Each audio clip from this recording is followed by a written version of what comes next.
रात के 10:30 बज रहे थे।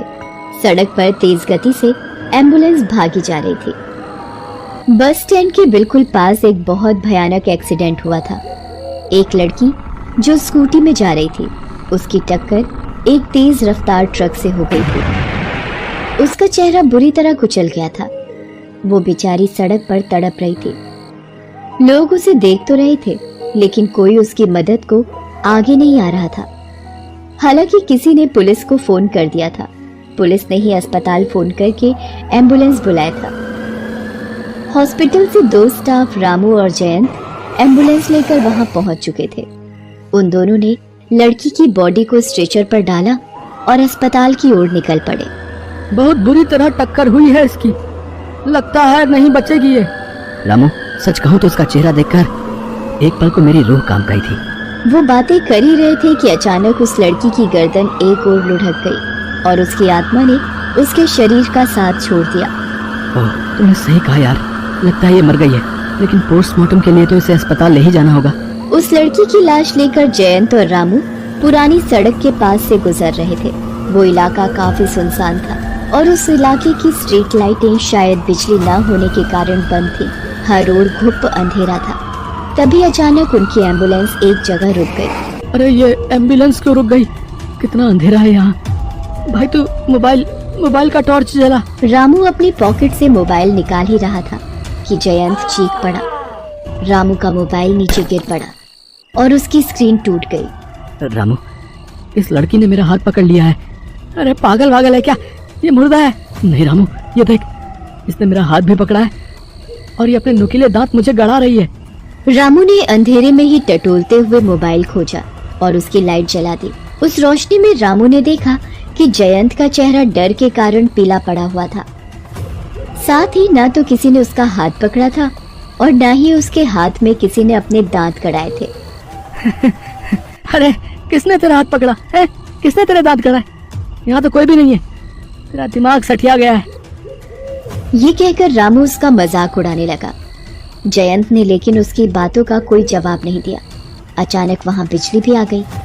स्ट्रीट लाइटें जलने लगी। ड्राइवर ने एम्बुलेंस को एक बार फिर स्टार्ट किया और वे सभी अस्पताल की ओर चल पड़े। पोस्टमार्टम वाले डॉक्टर, जिनका नाम सोहेल था, उनको पहले ही इन्फॉर्म कर दिया गया था। वो अपने ऑफिस में ही बैठे उनका ही इंतजार कर रहे थे। तभी जयंत उनके पास आया। डॉक्टर सोहेल, अभी जिस लड़की की बॉडी हम लेकर आए हैं उसके बारे में मैं आपको कुछ बताना चाहता हूँ। क्या बताना चाहते हो? बहुत ही डरावनी बात है डॉक्टर साहब। डरावनी बात? मैं कुछ समझा नहीं। उसके बाद जयंत ने रास्ते में घटी सारी घटना को डॉक्टर सोहेल को बताया। उसकी बात को सुनकर डॉक्टर सोहेल जयंत पर गुस्सा हो गए और गुस्से में ही उन्होंने जयंत से कहा कि जयंत, तुम अपना मुंह खोलो तो। लेकिन क्यों? तुमने ड्यूटी आवर में शराब पीना शुरू कर दिया क्या?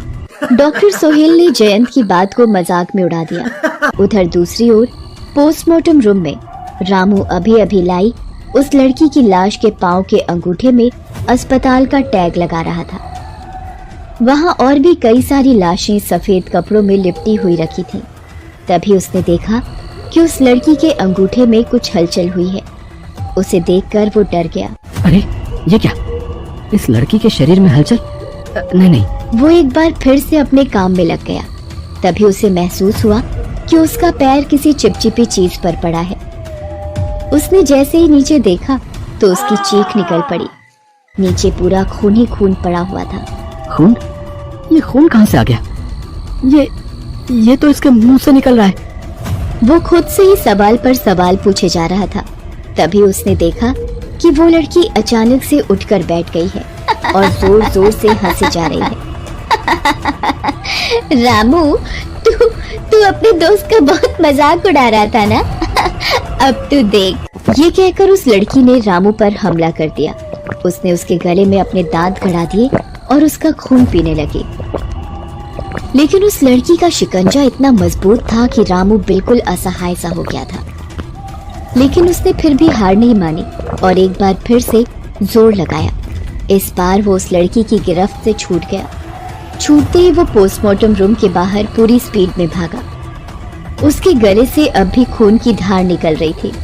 भागते भागते वो डॉक्टर सोहेल के कमरे में पहुंचा।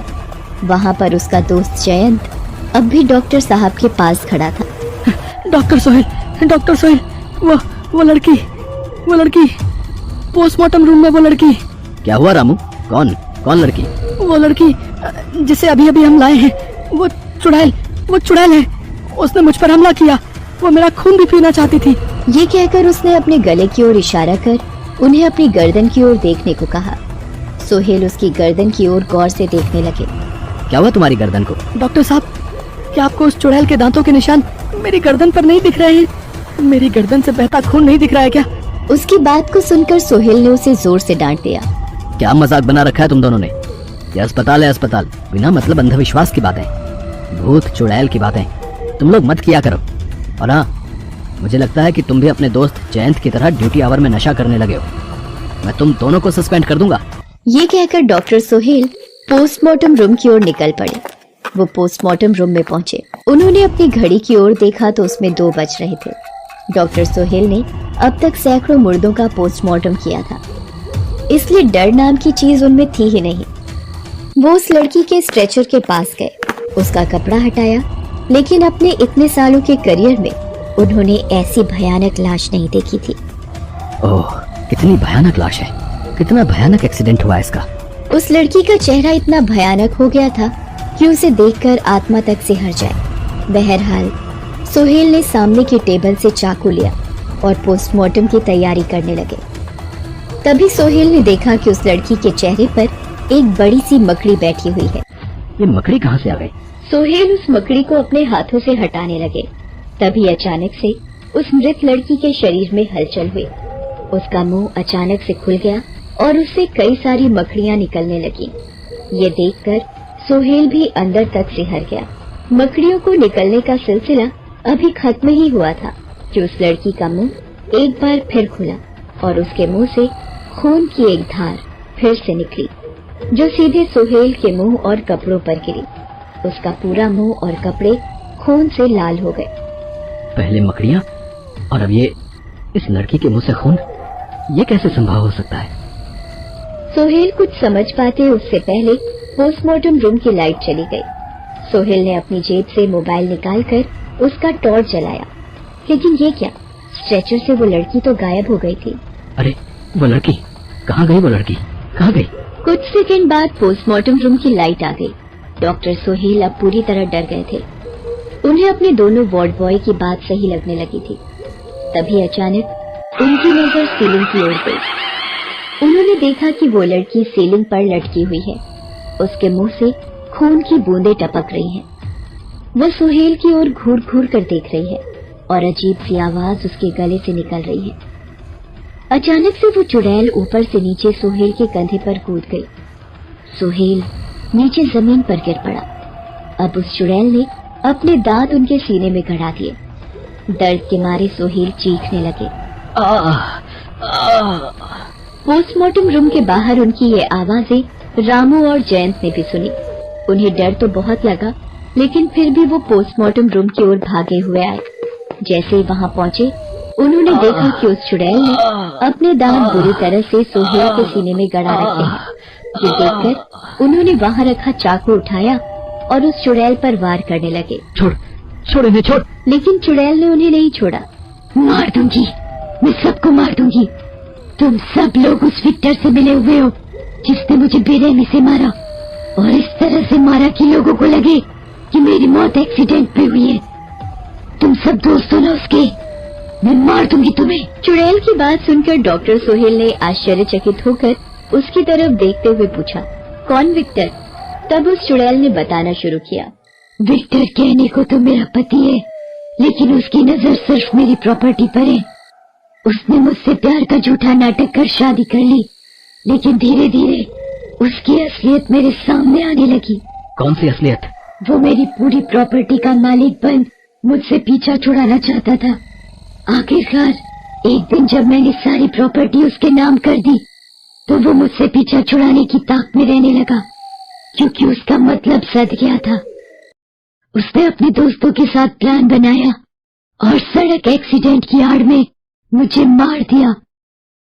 मैं किसी को नहीं छोड़ूंगी, सबको मार दूंगी जो उसके दोस्त हैं। हम लोग तुम्हारे पति के दोस्त नहीं है। ऐसे राक्षस आदमी का कौन दोस्त हो सकता है? हम अभी पुलिस को सारी असलियत बताते हैं। उसके बाद सोहेल ने पुलिस को फोन कर सारी असलियत बताई। पुलिस ने विक्टर को उसके साथियों के साथ पकड़ लिया जब वो अपने दोस्तों के साथ विदेश भागने की फिराक में था। मयंक को फांसी की सजा दी गई। चुड़ैल की आत्मा को इंसाफ मिल गया, इसलिए वो भी मुक्त हो गई।